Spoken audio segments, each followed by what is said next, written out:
Hi, welcome back to MR Realities. This is Dave McCaughan in Bangkok, and my good friend Kevin Gray is up there in Tokyo. MR Realities is a podcast where we talk to important, significant, and sometimes just generally interesting people about the MR world. And we've got a really good guest today, so it's more about the great interest. Kevin, do you want to introduce our guest? Yeah, Travyn Rhall is a former colleague of mine and is well known to many of you who work in marketing research. Thanks for joining us today, Travyn. Yeah, look, thanks, Kevin. I'll just perhaps give a bit of an introduction to myself and that for some people who might not know me. I think our days go back to when we were working at Nielsen, and you were in Japan, I was in the US. But probably most recently, my sort of history's been in for 10 years odd in Millward Brown, and then Millward Brown and Kantar as an entity. And my final role about a year and a bit ago was with the Kantar Insights group, which is a pretty big group. It sort of had Millward Brown, TNS, IMRB, Kantar Japan, and some other things like Lightspeed all rolled in underneath the management. And I was looking after that around the world, which was a great privilege. Anyhow, I have finished that about a year and a half ago. And, work-wise, I've been doing a bit of interesting stuff. I'm on the board of a media monitoring company, doing some work on a polling inquiry in Australia, which is sort of quite interesting, and doing some work for private equity. But outside of that, the good thing about not working full-time is you actually do more of the things you like. And I've written a couple of books, family history books. I just sent one to the printers yesterday, which is, I guess I started about 8 years ago. So I'm glad to get that finished. And it's a pretty anxious period when you sort of go to the printers, because once you press the button, there's no coming back if there's an error. And some other passions, which I mentioned last week, Kevin, when we were talking in Japan, because I was up in Hokkaido and doing some wildlife photography and a bit of landscape photography up there, which I absolutely loved, and that was great. Well, it's great that you finally, a bit about me. after all those years of success, you finally have a life now. That's right. After crazy hours and all that sort of stuff, but the family history stuff. It's a bit research nerdy, so it's the sort of, technically I'm a statistician. I love doing that sort of stuff. Writing the books, that's a real challenge, but doing the research is fun, and doing the travel and the wildlife photography is great also. Well, that's certainly a high involvement topic too, your own family and your family history. Yeah. Yeah. So anyway, going back to, you've been in marketing research quite a while, like Dave and myself. Maybe for those who are new to MR, or maybe newer to MR, could you maybe just flash back a bit and tell us what it was like when you started compared to today, and how it's changed over the years? Very briefly, of course. That's a book itself. You've got 35 years of well, actually now 1981. No, it's almost 40 years. But look, I started my life as a statistician and doing some analytic work in the Bureau of Statistics. And in those days, there was punch cards. Would you believe it? So we didn't even have computers. But anyhow, migrating more into the market research world, which I started in 1991 after my stint at the Bureau of Statistics. Look, I think the thing. There was a big issue, and an important issue was really around quality of fieldwork. There was a lot of focus on that then, and there's probably a lot less focus on that now.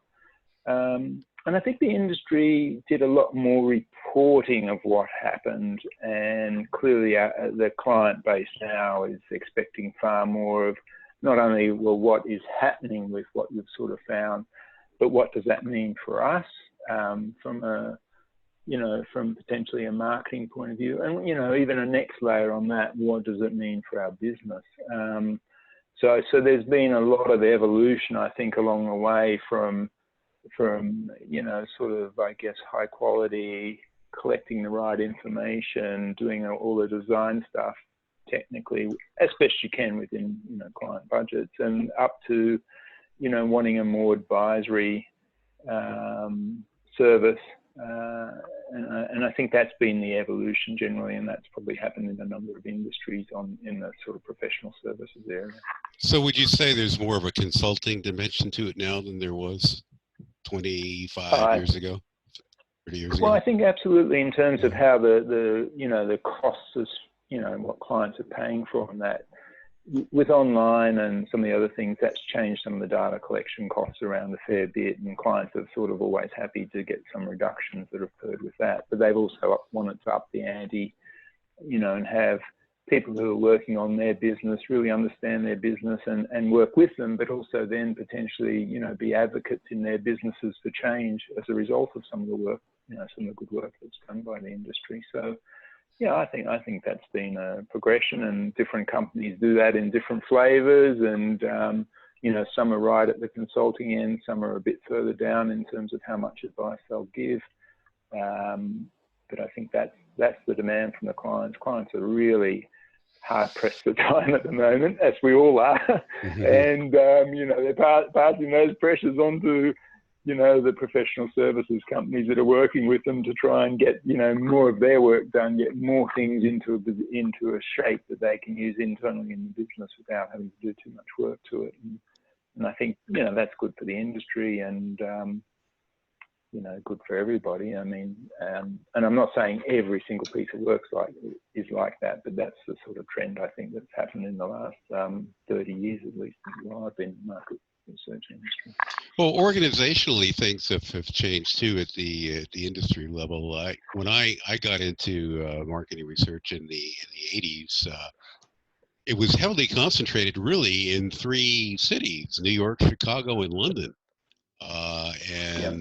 It was much more of a boutique industry. If your company had 85 or 100 people, there were some big ones like Nielsen. But generally, 85, 100 people was a big company. There was much more local focus, I think, everywhere, not only in the U.S. but in the UK and in Australia, everywhere.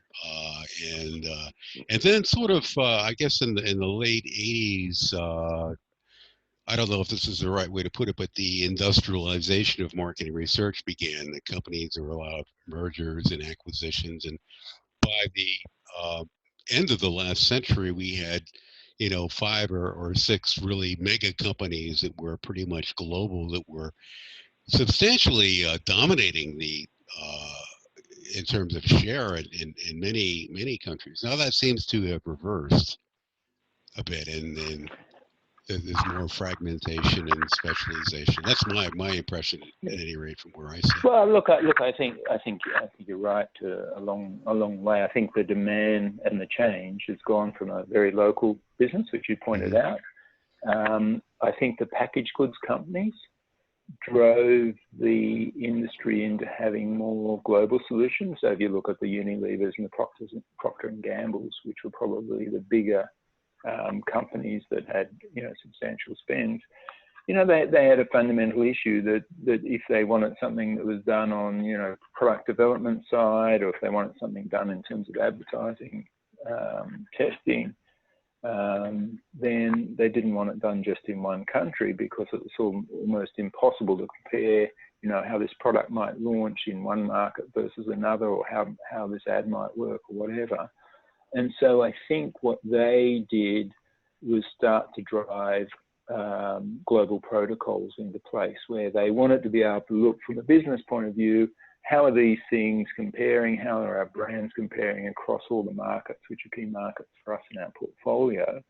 And I think the impetus then from the industry's point of view was aggregation, because if you were a fabulous business, as you said, in New York, and you were doing some great custom work, or maybe Cincinnati for P&G, like a Basie's, if you're doing some great work for them, all of a sudden there's a bit of a demand to say, well, how could you do the same sort of work in other markets?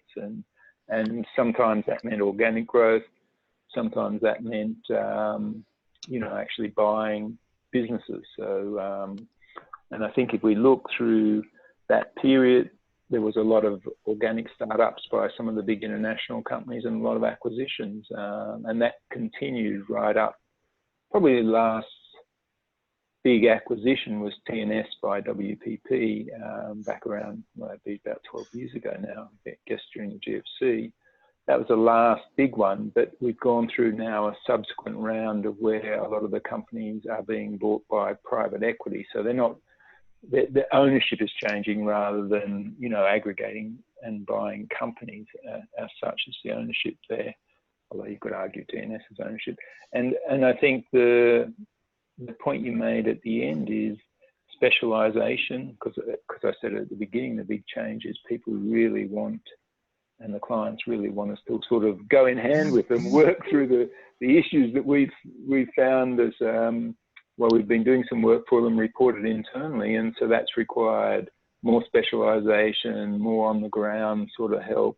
And so that's leading to, you know, the big companies have had the sort of protocols that they can do globally, but it's also leading to a lot more specialisation locally. And fundamentally, a lot of the service industry companies, so telcos, banks, media, utilities, are still largely local players. So you sort of have a growth in the local marketing research firms because they're really looked after by local clients, local players. Sure, there's a Citibank and there's HSBC, but there's also, you know, countless large banks that are generally operating in a small number of geographies, and the same with insurance companies, the same with utilities and that. So I think that, you know, there's a sort of healthy thing that's going on there. The big companies have aggregated and have probably done quite well with package goods clients as a base during this sort of 30-year period. And small companies have continued to do well because there's still a lot of local client needs, and you only have to be able to operate in one market or two markets maybe to meet some of those needs. And so that's a bit easier to sort of get in the consideration set for work.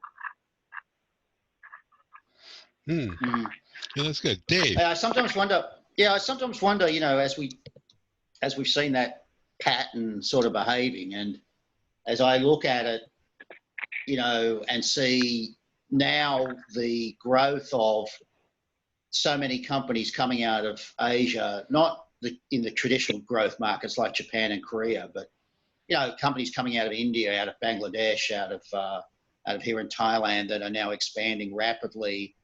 And, you know, in the discussions with some of them, as we talk about, well, what are their market research needs or what are they doing? I sometimes wonder if we're going to see, you know, the next wave of that sort of, well, we're going to use the same platform in multiple markets, because we don't, you know, if you're a one company that I was talking to recently, that in the last couple of years, it's expanded from being a solely domestic company. Now they're in 12 markets. And the reality is, well, we don't know much about these other markets. So we'd rather have one company doing all the work, all the research we need in each market, so we can get consistency across those markets. And I wonder how that's going to help regrow maybe the traditional big players, but I'm also seeing some regional and local market research companies expanding on the back of those things. And I'm just wondering if you're seeing the same thing. Yeah, look, and it makes a lot of sense, because if you think of where multinationals now are forming, growing from, you've got a lot in China. So they're going to want to partner often, maybe with a multinational, but also maybe with a local company that's going to expand out of China with them because of the sort of relationship they've got. You mentioned India and Bangladesh. Well, there's been a lot of companies that have come out of India and gone to other markets. If you look at, say, an example like motorcycles and stuff like that, India is responsible for a lot of them in Latin America, parts of Asia and that. So again, the companies that are perhaps doing some great work with some of those Indian multinationals are sort of riding on their growth. And, you know, there's a comfort level of wanting, you know, the same company to be doing the same things. You can hold the same principles accountable for things, and perhaps you don't need to go to a really big company. You can go with your local partner and sort of expand with them. So yeah, that makes a lot of sense to me, and I think that will happen. It's just the scale of the spend of those companies isn't as big as the sort of more Western traditional multinational companies at the moment. Because, you know, if we look at China, the value that's seen perhaps in marketing research isn't quite as high valued there as, say, as Western corporations. So although they've recruited tons of people out of some of the Western clients, so you know, some of the great dairy producers and that in China have got a lot of people from P&G working for them or whatever, because they're trying to sort of professionalize how they give advice, particularly to the companies that are looking to go into other markets. So makes a lot of sense. India's fairly different, because India, Bangladesh, Pakistan, they've got an advantage in one sense because they speak English. A lot of people speak English, not all, but a lot. They've got a very strong analytics background, and they've had a very strong history for a long time in market research. So you've got good ingredients there for great capability and success from those markets and spreading it. And, you know, I mean, it's just an interesting highlight. The last company that I was involved in the purchase of when I was working in Kantar was an Indian company called ACNielsen Quotient. And they did a bunch of analytics work. They did a lot of data management work, high-end dashboards, a fantastic business. And I know the 5-year period that they've gone through their earnout in Kantar has produced fantastic, you know, phenomenal growth. And it shows you, you know, there's another path apart from organic. You can also potentially get acquired and then get growth that way.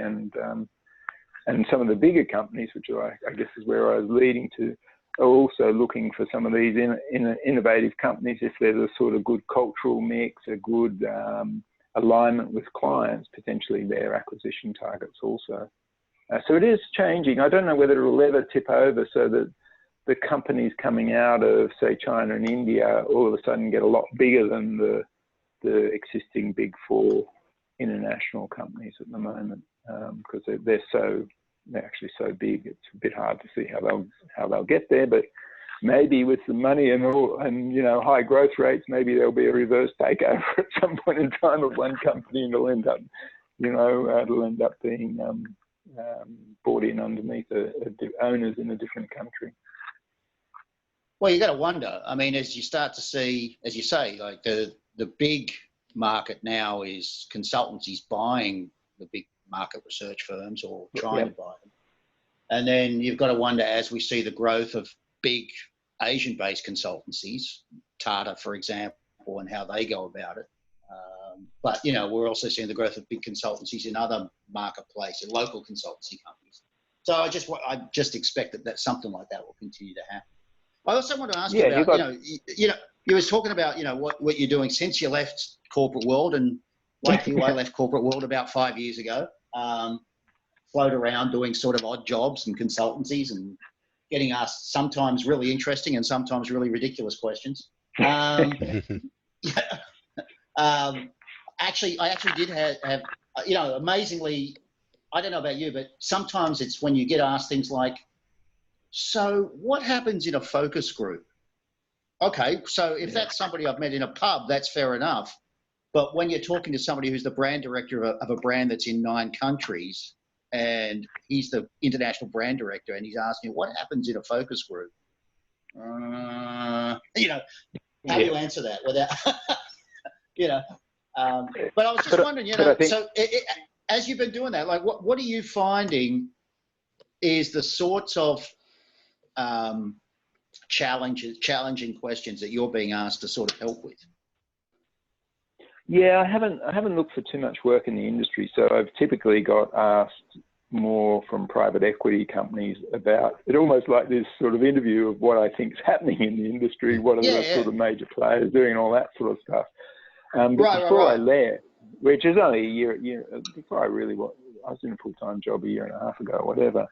I mean, it's scary that the very example you mentioned does come up reasonably frequently, because even on the more quantitative side about surveys, the sort of product managers and brand managers that are coming up through organizations now have very, I guess, little understanding of some of the fundamentals about marketing research. And, and the world's changed a bit. There's a lot more sort of fast turn sort of solutions, if you like. So you can buy something off the shelf, you can buy an ad test off the shelf, Zappy store or whatever.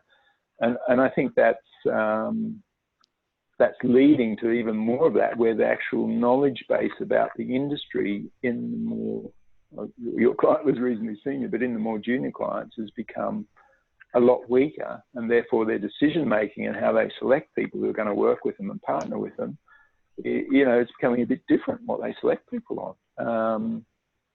I think that's a bigger challenge going forward. The industry has to work out how it keeps relevant, because otherwise people are going to get the sort of information they think they need from people in the digital advertising area, people in the media buying businesses. They'll get information from other people, perhaps nowhere near as grounded and nowhere near as independent as perhaps they should be for some of the decisions they're making, which often involve millions or tens of $millions if you're sort of talking about advertising. Yeah, that's a big issue. It's interesting to me when I get asked on the other side is, companies do come and ask me to do things literally like, market research 101. Can I come in and do a 2 or 3 sessions just to explain to the junior brand people, well, this is why you would do qual versus quant, and there are companies that are doing that, although I think that's the problem that you're outlining is the fact that it's not about market research. It's about the fact that companies generally seem to be doing less in terms of training people. Exactly. And so because of that broad-based training is not there, MR's getting affected. But you know what? So is a lot of other things getting affected. I mean, to your point, I'm just working with a couple of guys as they're setting up a company doing some stuff with programmatic media buying. And what's interesting is their complaint is exactly what we talk about. Their complaint is, most of the people in the brand teams have no idea how to actually, assess programmatic buying. They have no idea how it really works. So we're assuming that these guys are doing that, but the guys that are doing that sort of work are assuming, aren't they learning about market research because they're not learning about what we're teaching them? So the reality is maybe they're not learning much at all.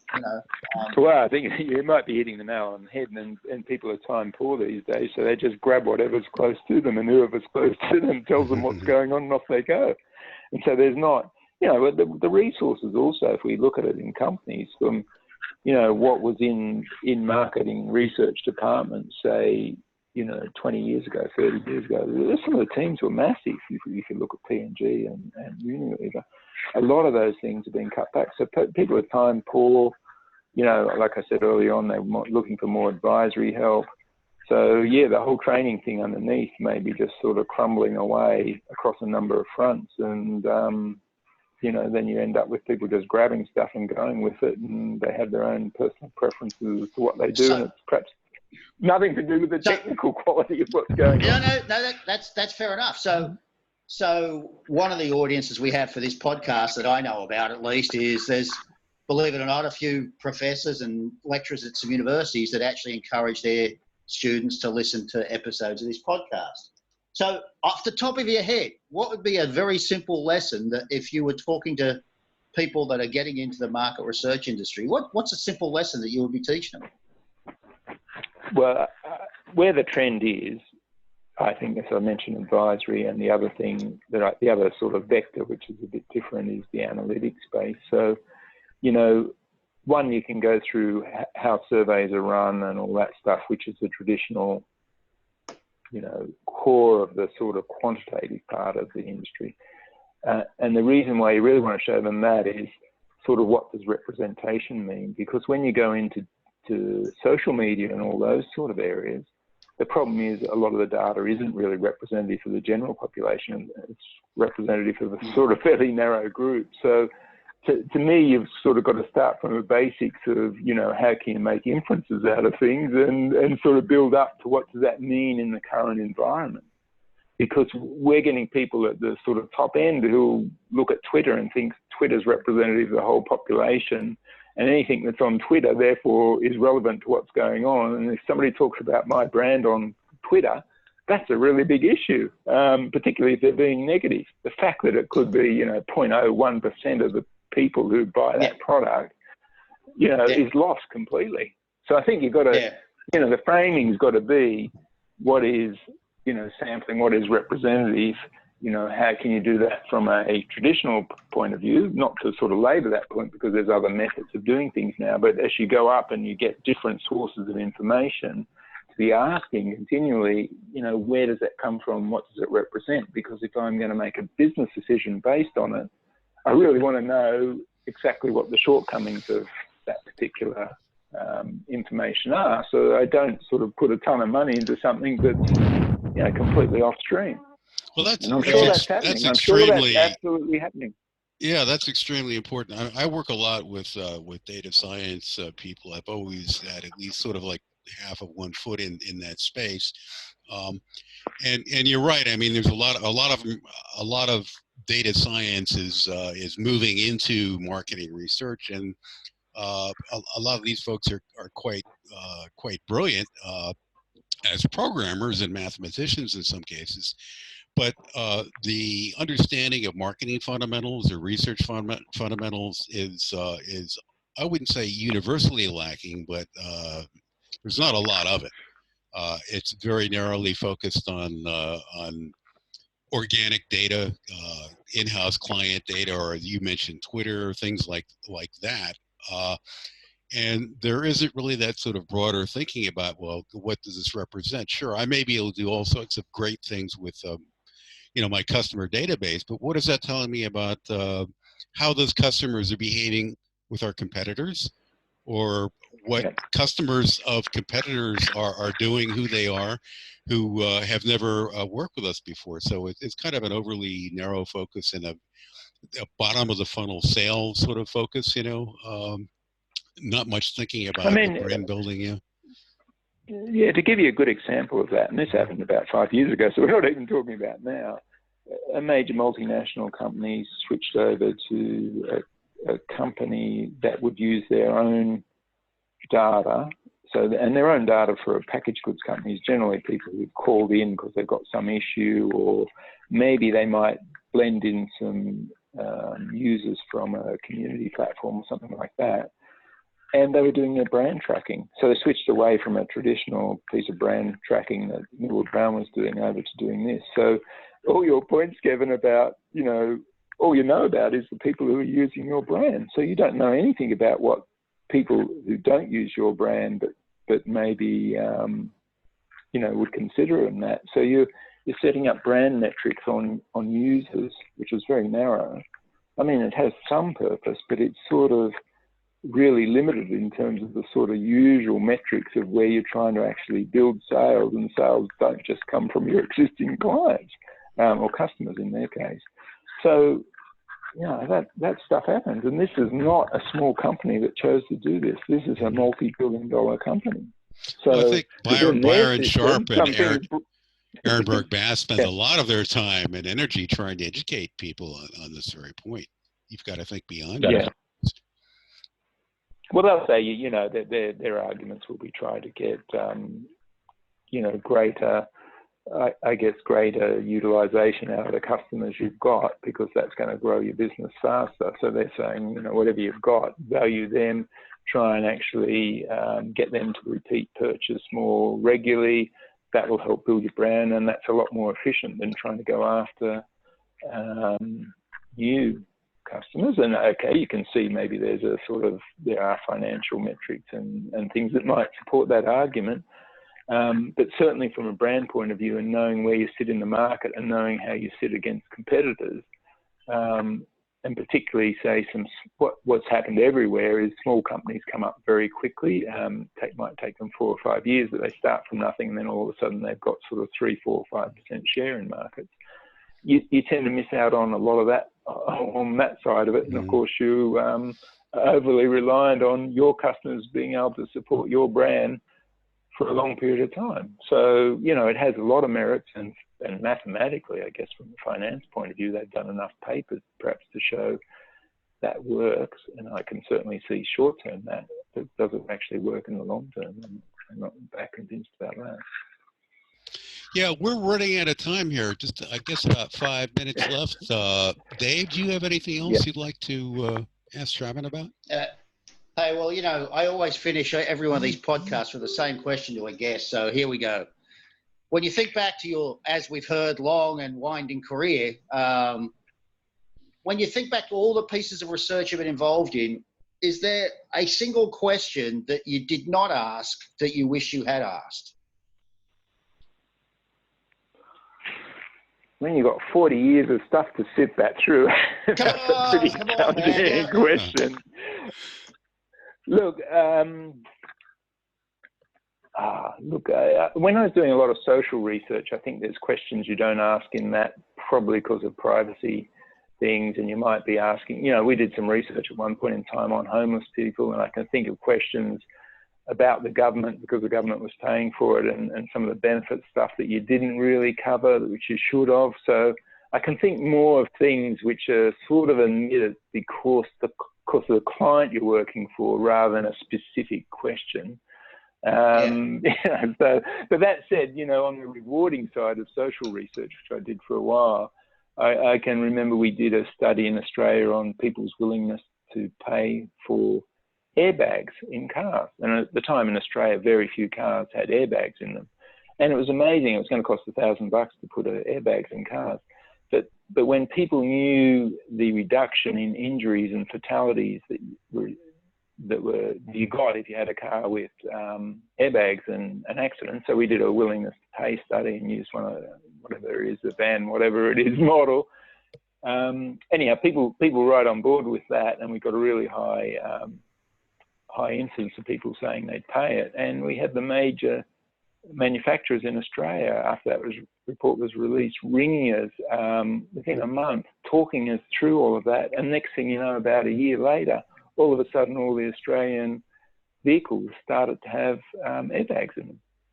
So, I mean, you know, that wasn't admitting a question, but you just think, wow, if you multiply through the fatalities that were reduced and the injuries that were reduced from a government department having the foresight to sort of try and understand, you know, would people be willing to pay for airbags? I mean, it's massive. So, yeah, that wasn't. Well, on behalf of my fellow Australians, I thank you for contributing to road safety.